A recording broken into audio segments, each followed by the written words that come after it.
ዝለዓለ ኣዛዚ RSF ኢዱ ሂቡ ኣብ ሱዳን ዝካየድ ዘሎ ውግእ መመሊሱና ገደዳ ኣብ ዝኸደሉ ዘሎ እዋን ሰራዊት ሱዳን ኣብ ልዕሊ ሓይልታት ቅልጡፍ ደገፍ RSF ዕዙዝ ወታደራዊ ዓወት የምዝግብ ከም ዘሎ ተገሊጹ። ኣብ ዝሓለፉ ውሕዳት መዓልትታት ኣብ ግንባራት ምዕራብን ሰሜን ኮርዶፋንን ዝተረኣየ ምዕባለታት ንሚዛን እቲ ኩናት ይቕይሮ ከም ዘሎ ተዓዘብቲ ይሕብሩ።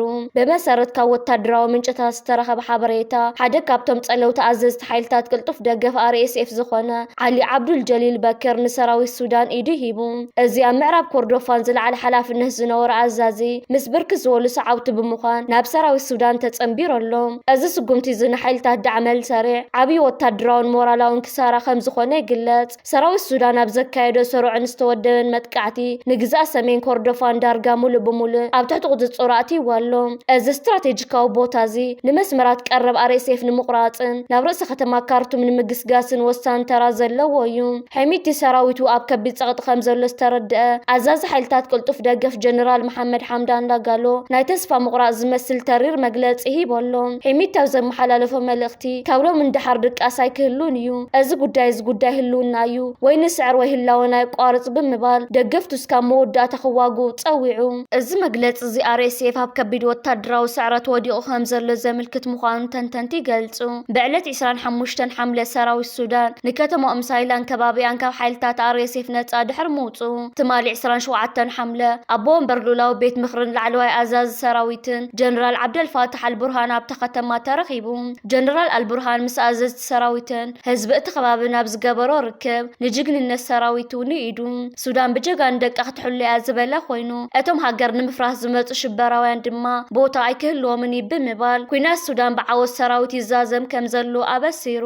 እዚ ኣብ ኮርዶፋን ተራእዩ ዘሎ ወታደራዊ ለውጥን ኢድ ምሃብ ላዕለዎት ኣዘዝቲ RSFን ነቲ ልዕሊ 3 ዓመታት ዝቐጸለ ግጭት ሱዳን ናብ ሓድሽ ምዕራፍ ዘሰጋግር ክኸውን ይኽእል እዩ። ሰራዊት ሱዳን ቁፅጽሩ እናስፍሐ ኣብ ዝኸደሉ ዘሎ እዋን ህዝቢ ሱዳን ሰላም ንምርካብ ዘለዎ ተስፋ እናዓበየ ይመጽእ ኣሎ። ሶማያ ጥዕና ሆስፒታል ብርሃን ዓይኒ ኣብ መዓልቲ ዕረፍቲ ህይወት ዘድሕን ኣገልግሎት ሂቦም ሰንበት 26 ሓምለ ከተማ ኣስመራ ድሕሪ ብርቱዕ ናይ ለይቲ ዝናብ ብምንቃሕ ፅሪት ኣየርን ብፅምብል መርዓን ደሚቃ ኣብ ዝወዓለትሉ እዋን ኣብ ሆስፒታል ብርሃን ዓይኒ ግን ካልእ መልክዕ ዘለዎ ሙያዊ ተወፋይነት ተራዩ። ብዙሓት ዜጋታት መዓልቲ ዕረፍቶም ምስ ስድራ ቤቶምን ፈተውቶምን ይሕልፉ ኣብ ዝነበረሉ ግዜ ዶክተር እዮብ ቢንያምን ጉጅሉን ግን ንሓደ ከቢድ ናይ ዓይኒ መጉዳእቲ ዘጋጠሞ ተሓካሚ ንምሕካም ዝቐረበሎም ህፁፅ ፃውዒት ተቐቢሎም ስራሕ ጀሚሮም። ኣብቲ መጥባሕቲ እታን 30 ዓመታት ዓብይ ተመክሮ ዘለዋ ኪላ መደንዘዝ ለተገርግሽ ነቲ ተሓካሚ ብውሕስነት መደንዘዝ ካብ ምሃብ ብተወሳኺ ነቲ ሓድሽ ተመራቂ ኪላ መደንዘዝ ናሆም ሙያዊ ስልጠናን መምርሕን ብምሃብ ፍልጠታ ክተመሓላልፍ ውዒላ። እዚ ተግባር እዚ ኣብ መንጎ ወለዶታት ዝካየድ ዘሎ ምስግጋር ፍልጠትን ተመክሮን ዘርአየ እዩ። እዚ ዘጋጠመ ህፅፅ ኩነታት ነቲ ብኽኢላታት ትካል ዝካየድ ዝነበረ ስሩዕ መደብ መጥባሕቲ መሬት ዓይኒ ንውሕድ ግዜ እኳ እንተደንጎየ ሓደ እኳ ተሓካሚ ከይተረፈ ግን ኩሎም ዝነበሩ መጥባሕትታት ክዛዘሙ ተገይሩ እዩ። ኣስታት 15 ዝኾኑ ሶሙያ ጥዕና ሰንበት መዓልቲ ዕረፍቶም ሰዊኦም ንኣገልግሎት ህዝቢ ዝወዓልሉ ምክንያት ሕክምና ካብ ሞያን ላዕሊ ንሰብኣውነት ዝወሃብ ክቡር ቃል ኪዳን እዩ ዝብል እምነት ስለ ዘለዎ ምዃኑ ተገሊጹ። እዚ ናይ ሰንበት ተወፋይነት ሓቀኛ ኣገልግሎት ብዙሕ ግዜ ኣብ ዘይረአ ቦታን ኩነታትን ብስቕታን ብሕብረትን ዝካየድ ስራሕ ምዃኑ ዘመስከረ እዩ። ነዞም ኣብ ኣገዳሲ እዋን ቀዲሞም ዝርከቡ ጀጋኑ ጥዕና ድማ ብዝተገበረሎም ኣገልግሎት ዝተሓጎሱ ተሓከምቲ ዓብይ ምስጋና ኣቕሪቦምሎም። እዚ ከምዚ ኢሉ እንከሎ ላዕለዋይ በዓል ስልጣን ጃፓን ኣብ ኤምባሲ ኤርትራ ዑደት ገይሩ። ፍሉይ ኣማኻሪ ሰልፊ ሊበራል ዲሞክራሲ ኣብ ባይቶ ከተማ ቶኪዮ ዝኾነ ሚስተር ኮይሶ ኣኪራ ኣብ ጃፓን ኣብ ዝርከብ ኤምባሲ ኤርትራ ናይ ክብሪ ዑደት ኣካይዱ። ሚስተር ኮይሶ ኣኪራ ነቲ እስካብ ሕጂ ዝጸንሐ ናይ ሓባር ምትሕግጋዝ ብምምስጋን ኣብ መንጎ ምምሕዳር ከተማ ቶኪዮን ኤርትራን ዘሎ ዝምድና ብዝያዳ ንምዕዛዝ ምስ ኣምባሳደር እስጢፋኖስ ኣፈወርቂ ተመያይጡ። ኣብ ትርክብ ዳይሬክተር ፓርክ እንስሳታት ታማ ዝኾነ ሚስተር ሂሮፉሚ ታበን ሓላፊ ክፍሊ ምምሕዳር ፓርክታት ኣብ ቢሮ ህንፀት ከተማ ቶኪዮ ሚስተር ታካሺ ሽግፒቶ ቤኖን ተረኺቦም ነይሮም። እዚ ርክብ እዚ ኤርትራ ምስ ሓደ ካብቶም ዓበይቲ ምምሕዳራት ጃፓን ዘለዋ ዝምድና ንምጥንኻር ዝዓለመ እዩ። ተማሃሮ መበል 39 ዙርያ ዞባ ማእከል ናብ ሳዋ ምሪሖም ኣብ ኤርትራ ተማሃሮ መበል 39 ዙርያ ሃገራዊ ኣገልግሎት ናይ 12 ክፍሊ ትምህርቶም ንምቕጻልን ሃገራዊ ግቦኦም ንምፍጻምን ሎሚ ካብ ዞባ ማእከል ናብ ማእከል ስልጠና ሳዋ ተበጊሶም ድሙቕ ምፍናው ሎሚ ንግሆ ኣብ ከተማ ኣስመራን ከባቢያን ብኣሽሓት ዝቑጸሩ ተማሃሮ 12 ክፍሊ ብወለዶምን ኣዝማዶምን ዝተዓጀበ ድሙቕ ናይ ምስንባስ ስነ ስርዓት ተገይሩሎም ኣሎ። እቶም ተማሃሮ ካብ ዝተፈላለዩ ኣብያተ ትምህርቲ ዞባ ማእከል ዝተወጻጽኡ ኮይኖም ናብቲ ናይ ትምህርትን ስልጠናን ማእከል ዝኾነ ሳዋ ንምብጋስ ኣብ ዝተዳለውሉ እዋን ዓብዪ ናይ ወኒ ስምዒት ይረአ ከም ዝነበረ ተገሊጹ። ዕላማ ናይቲ ጉዕዞ እዚ መበል 39 ዙርያ ተማሃሮ ናይ መወዳእታ ዓመት ትምህርቶም ኣብ ሳዋ ዛዚሞም ኣብ መወዳእታ ዓመት ንዝወሃብ ሃገራዊ ናይ መዛዘሚ ፈተና ንምስንዳእ ዝዓለመ እዩ። ምስኡ ብምትእስሳር ድማ ተማሃሮ መሰረታዊ ወታደራዊ ስልጠና ብምውሳድ ንሃገራዊ ኣገልግሎት ርእሶም ዘዳልውሉ መድረኽ እዩ። መልእኽቲ ወለድን ተማሃሮን ኣብቲ ናይ ምስንባስ ስነ ስርዓት ዝተረኸቡ ወለዲ ደቆም ትምህርቶም ዛዚሞም ንሃገሮም ንምግልጋል ብምውቃዖም ዘለዎም ሓበን ገሊጾም ተማሃሮ ብወገኖም ኣብ ሳዋ ብትምህርቲ ጽቡቕ ውጽኢት ንምምዝጋብን ንባዕሎም ብስነ ስርዓት ንምህናጽን ድልዋት ምዃኖም ኣረጋጊጾም ማእከል ስልጠና ሳዋ ካብ 1994 ጀሚሩ ን10 ተታታሽሓት ኤርትራውያን መንእሰያት ብትምህርትን ወታደራዊ ስልጠናን ክሃንጽ ጸንሐ ሃገራዊ ትካል እዩ። ኣምባሳደር በየነ ርእሶም ምስ 5 ሃገራት ዝተመደቡ ኣምባሳደራት ተዘራሪቡ። ኣብ ኬንያ ኣምባሳደር ኤርትራ ዝኾነ ጀነራል በየነ ርእሶም ምስቶም ኣብ ኬንያ ንሃገራቶም ክውክሉ ዝተመዘዙ ሓደስቲ ኣምባሳደራትን ላዕለዎት ኮሚሽነራትን ፖርቱጋል፣ ደቡብ ኣፍሪቃ፣ ኩዌት፣ ታይላንድን ናይጀርያን ኣብ ቤት ጽሕፈቱ ተቐቢሉ ኣዘራሪብዎም። ምስ ሃገራት ፖርቱጋል፣ ደቡብ ኣፍሪቃ፣ ኩዌት፣ ታይላንድን ናይጀርያን ዘሎ ዝምድና ንምጥንኻርን ምስ ኬንያ ዝግበር ዘሎ ዝምድናታት ሓበራዊ ምርድዳእ ንምፍጣርን ኣብ ውድብ ሕቡራት ሃገራት ከምኡ ውን ሃቢታት ኣብ ዝመሳሰሉ ዓለም ለኻዊ ትካላት ብሓባር ንምስራሕ ኣምባሳደር በየነ ርእሶም ኣብዚ እዋን እዚ ካብ መሪሕነት ኢትዮጵያ ዝስማዕ ዘሎ ናይ ኩናት ጎስጓስን ኣብ ልዕሊ ወደባቱን ልኡላዊ ባሕራዊ ማያት ኤርትራን ዝፍጸም ዘሎ ተደጋጋሚ ናይ ሓይሊ ምጥቃም ዛዕባታት ኣልዒሉ። ኣምባሳደር በየነ ኣብ ዘመሓላለፎ መልእኽቲ ኣብ ቀርኒ ኣፍሪቃ ነባሪ ሰላም ንኽሰፍን ልኡላዊ ግዛኣትን ባሕራዊ ማያትን ኤርትራ ሓዊሱ ናይ ኩለን ሃገራት ዞባና ላዕላውነት ሙሉእ ብሙሉእ ክኽበር ኣለዎ ብምባል ኤርትራን ላዕላውነት ኣብ ዋጋ ዕዳጋ ከምዘይተእትዎ ደጊሙ ኣረጋጊጹ።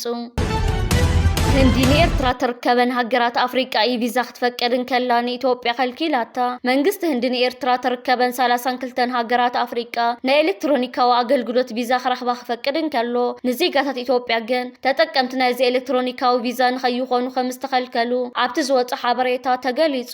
ህንዲን ተጠቀምቲ እዚ ኤሌክትሮኒካዊ ቪዛ ኣመልኪታው ዘውፅኣቶ ሓበሬታ ካብተን ፍቃድ ዝረኸባ ሃገራት ኣፍሪቃ ዝመፁ ዜጋታት ናይ ቪዛ መስርሕ ብመንገዲ ኢንተርኔት ብምምላእ ናብ ኤምባሲ ህንዲ በኣካል ከይመፁ ኣገልግሎት ክረኽቡ ከም ዝኽእሉ ኣረዲዩ። ኤርትራ መፍትሒ ስዑድ ዓረብያ ተባሂሉ ብኢራን ከም ዝድገፍ ዝንገረሉ የመናዊ ዕጡቕ ሕቲ መጻወ ባብኤል መንደብ ንመራኸብ ስዑድ ዓረብ ብምዕፃው ኣብ ልዕሊ ዝተፈላለዩ ዕላማታት ስዑድ ዓረብ መጥቃዕቲ ኣብ ዘካይደሉ ዘሎ ግዜ ኤርትራ እታ ወሳኒት መፍትሒ ምዃና ተገሊጹ። ኤርትራን ስዑድ ዓረብን ጽቡቕ ዝምድና ከም ዘለወን ይፍለጥ። ስዑድ ዓረብ ጸጥታ ቂሕ ባሕር ንምውሓስን ብሕቲ ኣጋጢምዋ ዘሎ ዕንቅፋት ንምምሕዳርን ኤርትራ ወሳኒ ግደ ዘለዋ ሃገር ምዃና ተንተንቲ ይገልጹ።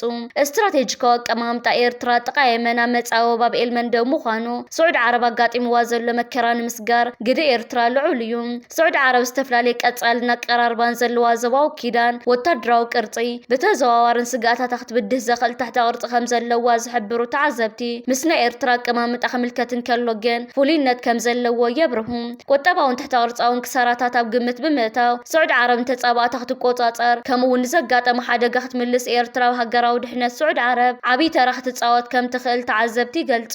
ሕውቲ ንመራኸብ ስዑዲ ብባብኤል መንደብ ከይሓልፋ ድሕሪ ምኽልካሉ ነዚ ጸገም ንምፍታሕ ዝተዋህበ መግለጺ የለን። ቀርኒ ኣፍሪቃ ብፍላይ ካብ ኤርትራ ነዚ ስዑድ ዓረብ ኣጋጢምዋ ዘሎ ጸገም ወሳኒ መፍትሒ እዩ። ኣሜሪካ ብሰንኪ ኩናት ማእከላይ ምብራቕ ተዳኺማላ። ኣባል ኮንግረስ ኣሜሪካ ቶማስ ማሲ እቲ ሃገራት ማእከላይ ምብራቕ ምስ ኢራን ተካይዶ ዘላ ምስሓብ ንርግኣትን ሃብትን ኣሜሪካ ብከቢድ ይሃስ ከም ዘሎ ብምግላጽ ተሪር ነቐፌታ ኣቕሪቡ።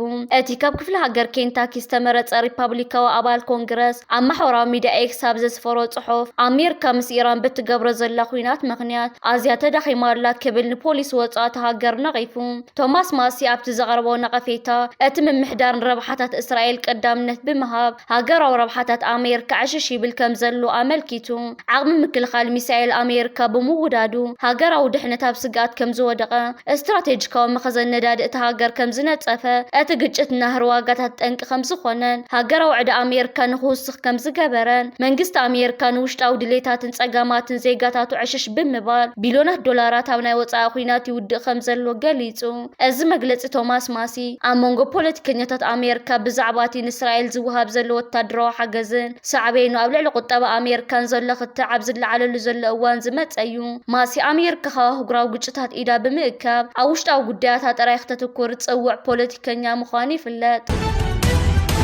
ማሕበር ኤርትራውያን ኬላታት ስነ ምድርን መሃንዲሳት ዕደናን ዓመታዊ ዋዕሉ ኣብ ኣስመራ ኣካይዱ ማሕበር ኤርትራውያን ኬላታት ስነ ምድርን መሃንዲሳት ዕደናን ካብ 24 እስካብ 25 ሓምለ ሙያዊ ተሳትፎ ንምህናፅ ሓበራዊ ክብርታት ኣብ ዕደና ብዝብል መርሒ ቃል ዓመታዊ ዋዕሉ ኣብ ኣስመራ ኣካይዱ ኣቦ ወንበር እታ ማሕበር ኣቶ ዳንኤል ወልደ ዮሃንስ ኣብቲ ዋዕላ ኣብ ዘስምዖ ቃል ቀጻልነት ዘለዎ ምዕባለ ዓውዲ ዕደና ብቴክኒካዊ ብቕዓት ጥራሕ ዘይኮነስ ብምትሕብባር ብምልውዋጥ ፍልጠትን ተመክሮን ብሞያዊ ተኣማንነት ከምኡ بحوراو توفاينس زرقاقص مخانو قليصو ازو على دما سمويا تمكروم نخلواوطون نحلفنتاو عبيت عود عدنا ايرترا نخدقفون عبي عدل زفتر مخانو تحبيرو ابتي نخلتا معلتا زغلصلو على بسمويا استدالو 14 مصنعتاو صحفات قريبوم يوم قال خابتهم زغروا حسابات كونتات تكال مصاري معدن بيشا استراتيجيكو مدب عدنا ايرترا حدشت معبالتات عدنا زارا حفشاو كونتات عود عدنا بايرترا بتوسخ تساتفتو على مدن نقحات حزبي بزعبا عدنا زلوم قدا كمون بسنكي مسفحفح سنة سباو بالحزمة عدلاتن بدوتاتن بزرزر تمايت لهم يوم اتا محبرا بتحساس كل تشحن 10 شعتن استمسرتت كوينا ابزوان زي العلي 300 ابالا سمويا اللوة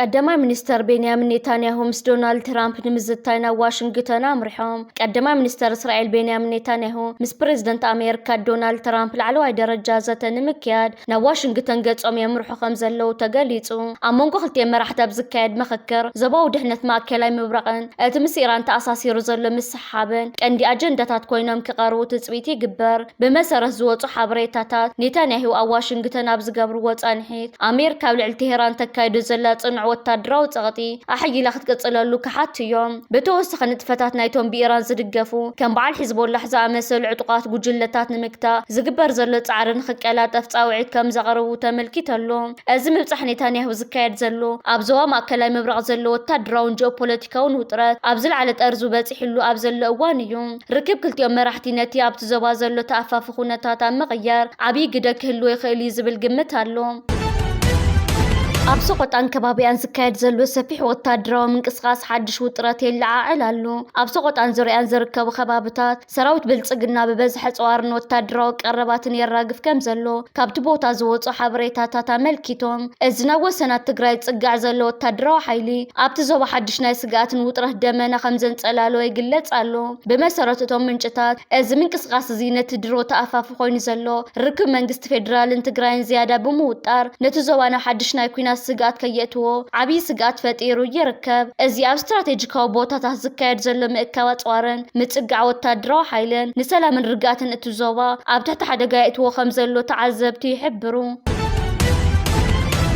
ኤርትራ ብዶባታ ዘመናዊ ጸረ ድሮን ቴክኖሎጂ ነዊሕ ርሕቀት ዝሃርሙ ስትራቴጂካዊ ሚሳይላትን ተኺላ መንግስቲ ኤርትራ ንሃገራዊ ውሕስነቱን ንምርግጋፅን ወታደራዊ ዓቕሙ ንምዕባይን ኣብ ዝተፈላለዩ ስትራቴጂካዊ ቦታታት ሓደሽቲ ወታደራዊ ቴክኖሎጂታት ከም ዝተኸለት ጸብጻባት የመልክቱ ካብ ከባቢ ስትራቴጂካዊት ወደብ ዓሰብን ዶባትን ዝወፁ ምንጭታት ከም ዝሓበርዎ ኤርትራ ሓደሽቲ ቴክኖሎጂታት ጸረ ድሮንን ጸረ ሚሳይልን ተኺላ ኣላ እዞም ዘመናውያን መሳርሒታት ንዝኾነ ካብ ኣየር ዝመጽእ መጥቃዕቲ ይኹን ስልያ ድሮናት ብርሕቀት ንምፍሻል ዓብይ ዓቕሚ ዘለዎ ምዃኖም ተገሊጹ ብተወሳኺቶም ምንጭታት ከም ዝሕብርዎ ኤርትራ ብዝዋን ዚ ዓቕሚ ምክልኻላ ከም ምሕያል ሓሊፋ ክስካብ ርእሲ ከተማ ኢትዮጵያ ኣዲስ ኣበባ ክሃርሙ ዝኽእሉ ዘመናውያን ሚሳይላትን ነዊሕ ርሕቀት ዝውንጨፈ ጽዋራትን ዓጢቃ ትርከብ እዞም ኤርትራ ሒዛቶም ተባሂሎም ዝግለጽ ዘለዎ ጽዋራት ምስቲ መንግስታዊ ትካል ሩስያ ሮሶቦሮን ኤክስፖርት ብምትሕብባር ዝረኸበቶም ብሉጻት ቴክኖሎጂታት ምዃኖም ተመልኪተሎ እዚ ወታደራዊ ምዕባለ እዚ ኤርትራ ኣብ ዞባ መዋቅርና ኣፍሪቃ ዘለዎ ስትራቴጂካዊ ተደማጽነትን ሓይሊ ሚዛንን ዘርኢ ምዃኑ ተንተንቲ ይገልጹ። መንግስቲ ኤርትራ ንወታደራዊ ዓቕሙ ብዘመናዊ ቴክኖሎጂ ንምሕያል ዝወስዶ ዘሎ ስጉምቲ ንዘባዊ ድሕነት እታ ሃገር ኣብ ዝለዓለ ደረጃ ንምብጻሕ ዝዓለመ ምዃኑ እቶም ጸብጻባት ወሲኾም ይሕብሩ።